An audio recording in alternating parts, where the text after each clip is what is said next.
Multiple reports have come out that reveal the Toronto Raptors are going to make a serious decision about the organization's future in the coming weeks. So we'll break down what that means, as well as a major update regarding Gary Trent Jr.'s future with the Toronto Raptors, and some tidbits, some information regarding the latest updates on potential OG Anunoby and Pascal Siakam trades. So lots of stuff to break down in this video. Without further ado, let's jump to the first topic of discussion. First thing we're taking a look at is multiple reports revealing that a massive decision is incoming for the Toronto Raptors. And this is something a lot of Raptors fans have been calling for, screaming their heads off at Masai Ujiri to, pick a direction, pick a path, and run straight to it. Because over the past couple seasons, the Raptors have really been just sort of in no man's land, and I get sort of the thought process behind each micro decision from Masai Ujiri, but at a macro level, things just haven't really made sense in terms of how this organization has been run. But basically, Michael Grange has come out and revealed that NBA executives, well, I'll read the report verbatim, that whether the Toronto Raptors will sell or stand pat or even be buyers at the February 9th trade deadline is still unknown. But the expectation around the league is that this time around, they'll actually choose a path and pursue it, rather than engage in extended tire kicking that was the story last winter and past off season. So this is really good news for the Toronto Raptors if this ends up being the case, because, this Raptors core group that we have going right now, yes, it has had some highs. I mean, particularly a couple seasons ago when we were still a young team, exceeding expectations after that brutal Tampa tank year. We played the Philadelphia 76ers in the first round of the playoffs, dealt with some injuries, but still took that team to 6. I mean, we were riding a high. We thought the future of this team was bright. Obviously, Scottie has definitely emerged as a star player, but guys like Gary, Precious, some of our younger dudes seem like perfect complements to our top guys in Pascal, Fred VanVleet at the time, OG Anunoby's kind of in between in terms of young and vet in this current Toronto Raptors roster, but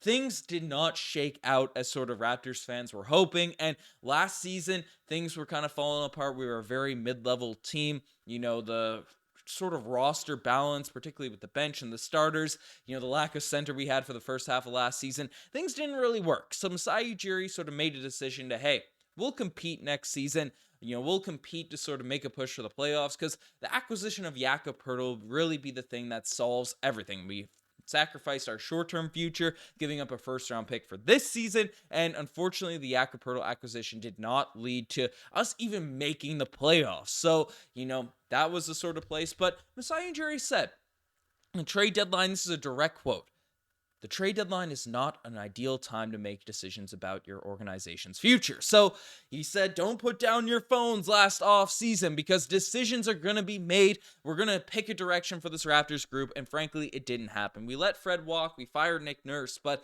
brought in Dennis Schroeder. The roster seems very similar to where it was last season. And Darko Rajakovic, he still seems to be getting the most out of this group, the same way Nick Nurse kind of got the most out of his group last season. Different philosophies and things along those lines, but the Raptors have had similar results for this year. I mean, looking at the standings, we're the 11th seed, just outside the play-in, just one seed below where we were last year. The Raptors are not in a good spot in terms of, where you want to be in the NBA. Either want to be in the playoffs or you want to be really bad. And the Raptors are currently mid-level, as Grange sort of put it, kicking the tire down the road. And this next couple weeks, it's encouraging to hear that, the Raptors are at least expected to sort of pick a direction, because honestly, they're forced to. OG, Gary, and Pascal are all unrestricted free agents this summer. If you continue to kick that tire down the road, I mean, those guys are just going to leave, and things will be the worst possible outcome for this team. So basically, it makes sense why teams expect this, and the Raptors are under a lot of pressure now for the next few games that are coming up. Basically, Dennis Schroeder has firstly alluded to it, that the Raptor to really acknowledge how important the next 20 games are for this team. The implication of them being is that they're running out of time to prove that they're capable of more than their record indicates. And obviously, we acquired Will Barton last year. He had the quote that said, "Everyone around the league knows the Raptors are better than their record." Well, we didn't show it last year. We haven't showed it at the start of this season. So, the next 20 games are going to be big for the Toronto Raptors to prove that they are a team that's better than their record.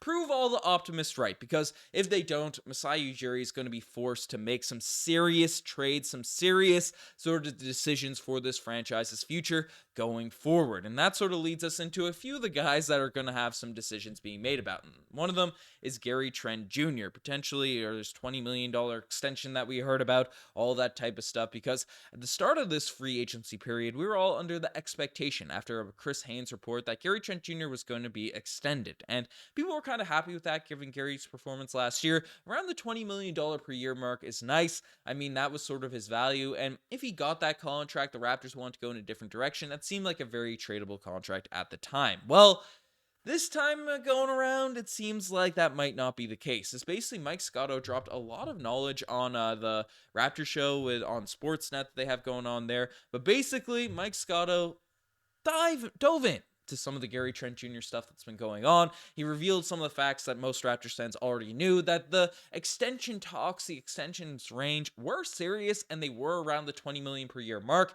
He wasn't sure whether or not it was Gary Trent Jr. wanting more money, or if the Raptors just got a little bit cold feet in terms of giving him the contract extension, said we don't want to lock in that type of money and things like that. But basically what Scotto said regarding the future of Gary Trent Jr. now at this point is, given how the season has gone for the Raptors and for Gary Trent Jr., if the extension wasn't done during the summer, it's a lot less likely that's going to get done during the course of this year here now at this point. And that basically definitely makes sense in terms of given Gary Trent Jr.'s performance for this year. I mean, he's still a young guy for sure. He's still shown tremendous potential over the course of his career, only 24 years old, 25 in a few days, but only 11 points per game, 2 rebounds, 1 assist, 39% from the field, 36% from behind the three-point line. Again, $20 million for a guy averaging 11 points per game, and has kind of regressed from his recent seasons. Again, less minutes per game, all that type of stuff, but that's not something to be very encouraged about. That's not something where I expect Masai Ujiri, given all the questions that have to be decided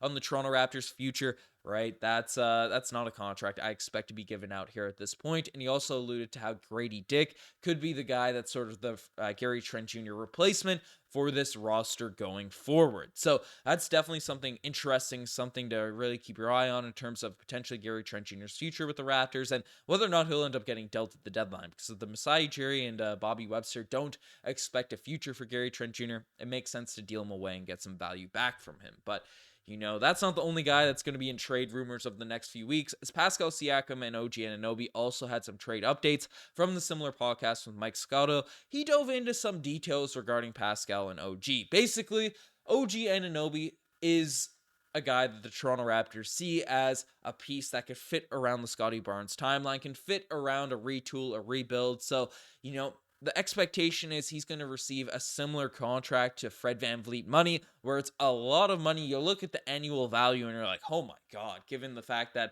OG, again, isn't putting up superstar caliber numbers, even though he is that level player on the defensive end, but that's the type of money he's going to receive, but probably on a shorter term contract. But the Raptors aren't going to be the only suitors. There are a lot of teams around the NBA looking to pick up and finesse OG Anunoby away from the Toronto Raptors, and the name that keeps getting brought up is the Philadelphia 76ers, as they are capable of opening up a max position, max slot in their cap space for this upcoming year. So they're going to use that as a threat to the Toronto Raptors to potentially trade for him at the deadline, and if not, say, hey, we're going to swoop him and pick him up during the off season. So that's one thing Toronto Raptors fans should be worried about and should be looking into.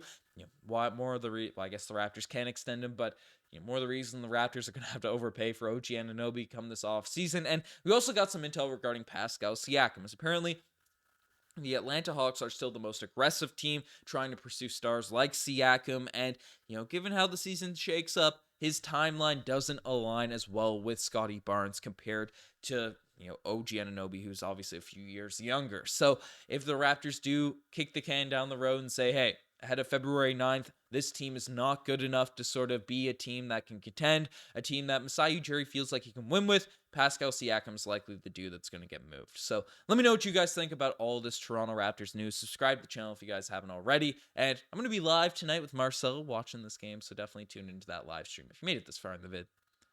I'd like to see you here in the live stream tonight. Anyways, I'm signing out. Cheers.